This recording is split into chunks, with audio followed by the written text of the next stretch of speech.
কেকটা কোনো কাস্টমারের জন্য নয়, বাড়ির জন্য বানানো হচ্ছে। আসলে 12ই আগস্ট আমার দেওরের বার্থডে, আর ওর বার্থডেতে প্রত্যেকবার কিছু ইউনিক বানানোর চেষ্টা করি। যেমন গত বছর আমি ফুচকা থিম কেক বানিয়েছিলাম, এবছর যেমন ডাব থিম কেক বানাতে চেয়েছিলাম, বাট কোনো একটা সমস্যার কারণে বানানো হয়নি। আশা করি খুব তাড়াতাড়ি ওই থিমটাও তোমাদের সামনে নিয়ে আসবো। লাস্টে সবাই মিলে ডিসাইড করলাম ম্যাঙ্গো থিম কেক বানানোর। কেকের ইনসাইড ফ্লেভার ছিল ম্যাঙ্গো, আর কেকের উপরে ক্র্যাশের বদলে রিয়েল ম্যাঙ্গো পেস্ট দিয়েছি।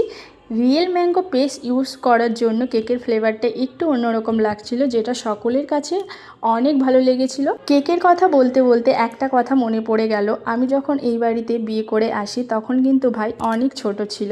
এখন আমার ছেলের যা বয়স, ভাই কিন্তু তখন ততটাই ছোট ছিল, বাট এখন অনেক বড় হয়ে গিয়েছে। আমি এটাই কামনা করি ও ভালো থাকুক, সুস্থ থাকুক। তো কথা বলতে বলতে আমার কেকটাও হয়ে গিয়েছে। তো বন্ধুরা, কেকের ডিজাইন তোমাদের কাছে কেমন লাগলো অবশ্যই কিন্তু কমেন্ট করে জানিও। ভালো লাগলে লাইক করে দিও, আর প্লিজ প্লিজ সাবস্ক্রাইব করে সাথে থেকো। আজকে এখানেই শেষ করছি, আবার দেখা হচ্ছে নেক্সট ভিডিওতে।